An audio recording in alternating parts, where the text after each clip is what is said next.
Today's topic is... reading colors. Good evening, ladies and gentlemen, and welcome once again to WAYPN. I'm Cal. And I'm Sunny. We're talking about how when you look at certain things, they don't read as certain things. For example, when you're painting a miniature, it's very easy for when you're painting blacks or whites to turn out gray and not the color that you want. Often what I see is some people will highlight quite dramatically. Yeah. Like they might be beginning with painting, and the reason why we decided to do this topic is because of one of our shorts. Oh yeah, what's that? That was the difference between true metallic metal and non-metallic metal. Yeah. And how you were talking about how my golds often read closer to brass rather than gold. Yeah. Do you want to explain that bit? Yeah, because with true metallic metal, you want to be showcasing quite a fair range of shades. So you would start off super dark and then you go super bright. But if your shadow color sort of overpowers the highlight color, it looks more like the shadow color. So the shadow color with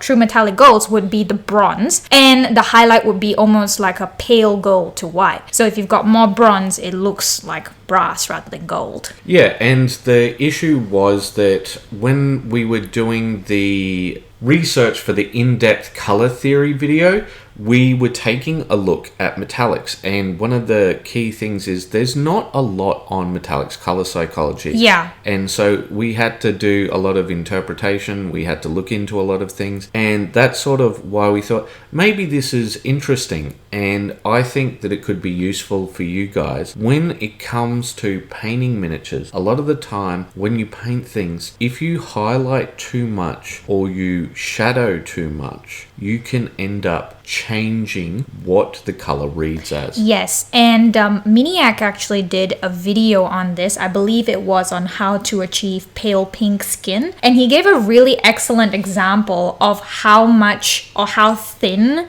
the colors are. So for example, if you want a more pale skin tone, you would use the darkest color of that skin tone as the least amount, and you would gradiate up closer together until you get the brightest color. And if you have the colors more further apart from each other, you would get a more smoother transition with a more dramatic effect between the contrast of the shade to the brightest color. Yeah, for example, if I was doing your skin tone, I'd actually probably start out with a dark purplish brown. Yeah. But that shadow color is almost invisible when I do the layer up from the other tones of reddish browns all the way up to maybe a peachish color. Yeah, like for example, here's that Blood Bowl miniature I did with using your skin tone as an example. And like you can see in the darker areas, in the very darkest areas, it is so much different to the highlight. Yeah, and it's really about ratio. How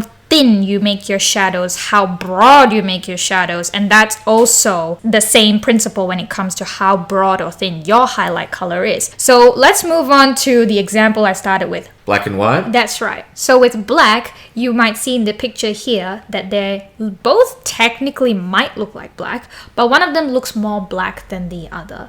It's because they start out with black as the shadow, but they move up to a dark gray, so it looks like black when it's finished, with a small dot of white to highlight it. And the second one on the side is that it's got the exact same colors that it started out with, but it's got more white highlights that diffused down into the black, making it look more gray. And a trick that we found out to see how to read the colors is to squint your eyes.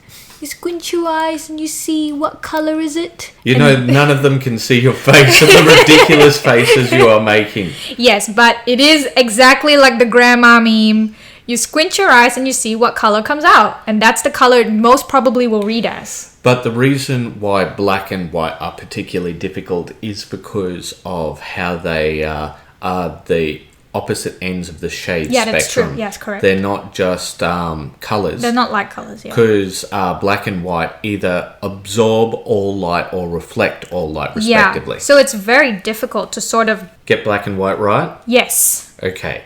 But with most colours, it's just controlled by the mid-tone. Is that right? I guess you could say that. Okay, are there any particular colors where it's different? Well, not really actually. The concept is pretty much exactly what you said. The midtone controls what the color eventually reads as. Yeah. How much of the midtone shows is the color that you are aiming for. Okay, so let's wrap it up. So first off, metallics. With metallics, you want to go brighter a lot faster. So for example, with gold, use less of the bronze color and go up towards the pale golds a lot quicker. But for brass? It's the opposite. Use more of the bronze, less of the brighter golds. What about skins? You just want a little bit of shadow to define the muscles and have a little bit of mid-tone as well, but the highlights is what controls the final outcome of the skin tone. That's because it's the majority of the color, That's right? right. What about black and white? For black, you don't want to have too much highlights or else it will read as gray. With white, you don't want too much shadow or else it'll also read as gray. So for a dummy like me, shadow bad for white, highlight bad for black. That's right. Hooray! Yay! And for the majority of colors, it's just the midtone. Yep, the midtone is what controls what the color read as. Alright, I've got one thing that I can add that I think will be helpful for people getting stuff painted. What's that? Keeping those brushes wet. Bye-bye!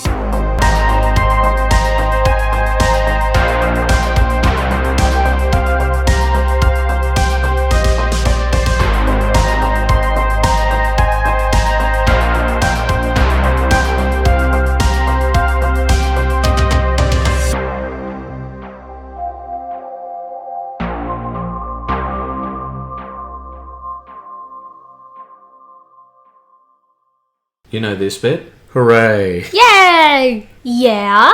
I'm forever logging them bedroom noises. Oh no.